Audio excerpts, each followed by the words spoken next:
So if you can attack with some Marines and force your opponent to freak out a little bit, then you can get some stuff done. And he will do a little minor thing. Getting stim. Might make a Marauder out of here and push behind the first Marauder. I'd be okay with that.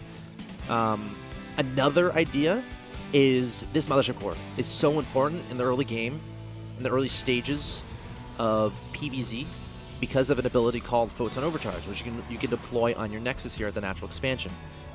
So if Lucifron can hit and just force that Photon Overcharge to be used, that opens up timings a little bit later. For example, let's say he pushes in the next 30 seconds, 45 seconds or so, which he might, he may not. I think I would with this many Marines. If he pushes in the next 45 seconds or so, he can force the Photon Overcharge. That Mothership Core will be down to 40 energy or something, and then he can push again a little bit later, force it again, and he can even time a push behind Medivacs after he does that. I've seen a lot of Terran players do that. It's very cool. You get all that energy out of that Mothership Core so that he doesn't have Photon Overcharge once you hit with your first Medivac timing, which is 2 Medivacs and plenty of bio. Now, Lucifron isn't actually moving out, so this tells me he's just trying to be safe. Oh, did he see that Observer? San's trying to find out what's going on. He's like, okay, I see 1, 2. That's a lot of barracks, man. That's what he's saying. I mean, it is a decent amount of barracks. 3 barracks. We got 2 reactors, a tech lab. Lucifron is about to go hyper crazy with the production. We got 2 engineering bays. So he's going to start the 1-1 fairly quickly. And San's going to see this. So he's going to be like, okay, the starport is a little bit delayed because he invested a little bit more into the barracks a little bit earlier. And he sees the fast double upgrades, so he knows his opponent isn't investing into a huge attack that's going to come fairly soon. So San knows he has some room to work with, so he might throw down some... he has 2 decisions, I think. Throw down a Robo Bay, or throw down a Forge or 2. Okay, he already has a Forge out. So he started that Forge a little bit earlier. Oh, he's going straight to Temp Archives. That's actually really cool. Straight to... So what did... Let me look at some stuff really quick here. Okay, so this is cool. Lucifron scouted. Lucifron saw the robotics facility. And generally as a Terran player, when you see that robotics facility, you're going to be like, okay, they're probably going into Colossus. And then you're kind of preparing for that. However, Lucifron did not see this Twilight Council, which is part of the tech path towards this thing right here, which is the Templar Archives. So San, going for this Templar Archives, is going to try to rush out Storm. Also another option is he can have Archons to help defend. Also, he can have High Templar to feed back opposing Medivacs. So those are all nice options. And typically, your Terran opponent expects Colossus first. And if you go for these High Templar, you can kind of throw them off guard and kind of cause them to react. A turret is already here for Lucifron. That's remarkably cool. I'm not sure how familiar he is with San's playstyle. We got 4 Zealots dropping down. Charge is finished. And this is a perfect timing because Lucifron is across the map trying to be aggressive. So he's going to have to deal with this with reinforcements. SCV is getting taken out. 8 workers killed already here from San.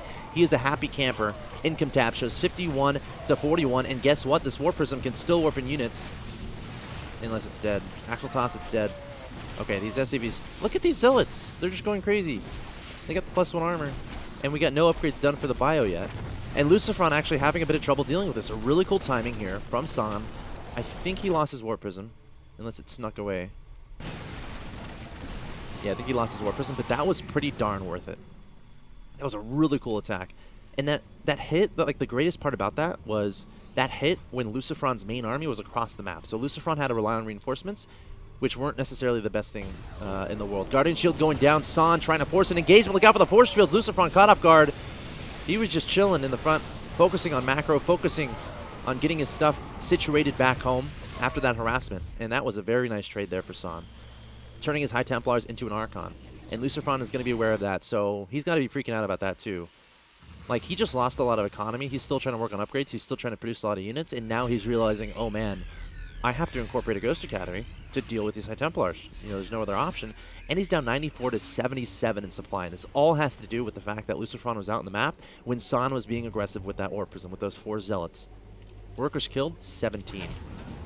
17 workers killed for San. Those Zealots definitely paid for themselves. You guys at home, this is a really cool build to try out. Get that Robo, get that Twilight Council, get Charge, get the High Templar Archives, but then you're going to have a little bit of extra money, so use that extra money on a Warp Prism and some Zealots. And then drop, and then ideally wait until the Terran is kind of pushing out. You can get a lot of damage done. Of course, he had +1 armor finished as well, and his opponent didn't have 1-1 finished. So he had the upgrade advantage during that attack too, which is super cool.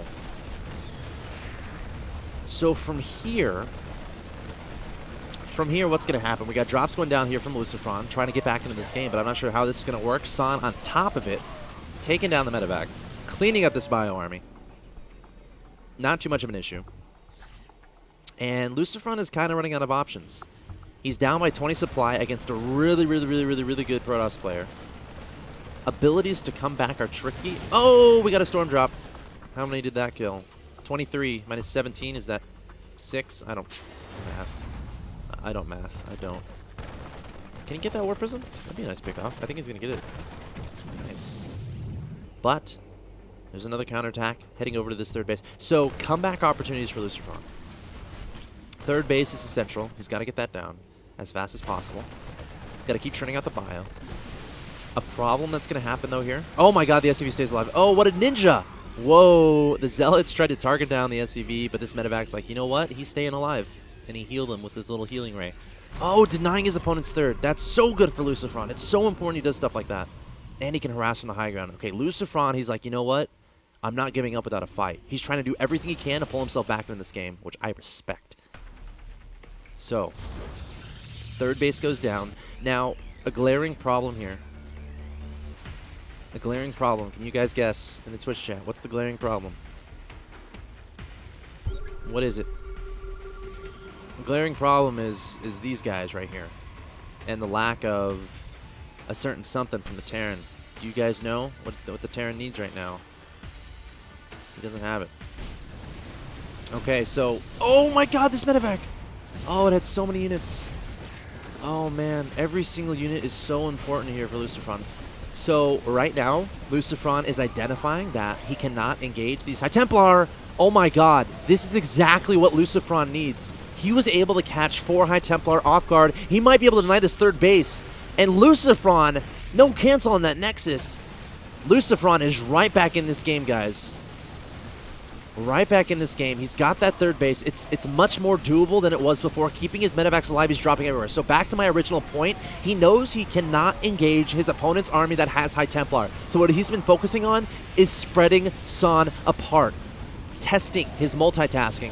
Got an Archon trying to get some kills. And it's been working. Dropping at the third, dropping at the natural, dropping at the main. Never engaging those High Templars, so you don't have to worry about splitting. You don't have to worry about those storms. You don't have to worry about Ghost just yet. But now, he denied the third. He has the third up on his own. Be careful. High Templar is lurking. And he's going to get some kills. This guy will get some kills, I can assure you. Gotta watch out for this. He's got a third base back here. Still needs a Ghost Academy, though. Because you can't drop all day long. Eventually, you have to engage the main army of San. But he's making the slow progress to get back in this game. Oh, and he spots the High Templar. That's great. Great pick off there from Lucifron. And he's supply blocking his opponent. So San can't even make units back home.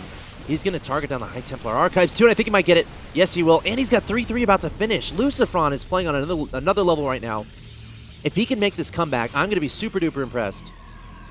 But he's on fire. He's got 2-2. His opponent just finished 2-2. He's trying to hit behind that timing. But a lot of Marines and Marauders here. Decent storm. Nice splitting there from Lucifron. He has a bunker he can fall into if he needs to. 3-3 is not yet done. He would love that to finish. SCV is going to force to be pulled here. Targeting down the Archons. More bio sprinting forward to try to fend this off. But does Lucifron have enough? He's up 108 to 91 in supply. He needs those reinforcements coming forward. He also needs the 3-3. But it looks like he will shove away an Archon. An Immortal, a Zealot, and 2 Stalkers left. The Immortal sniped away. And the rest of the Protoss army will get decimated by this bio army. And 3-3 is going to finish. High Templar lurking for it, throwing down a storm, but Lucifron a little bit too good for that, peeling away 2 Marauders, 2 Marines, taking out that guy, meanwhile still dropping in his opponent's main base. His opponent still does not have a third base. This is becoming very problematic for San. 38 workers killed here for Lucifron. Lucifron up 115 to 57 in supply. Amazing comeback here from Lucifron, and now he has a commanding advantage in this game. Again, game 1 of this Acer TeamStory Cup match between Western Wolves and Mouz. Lucifron, representing Mouz,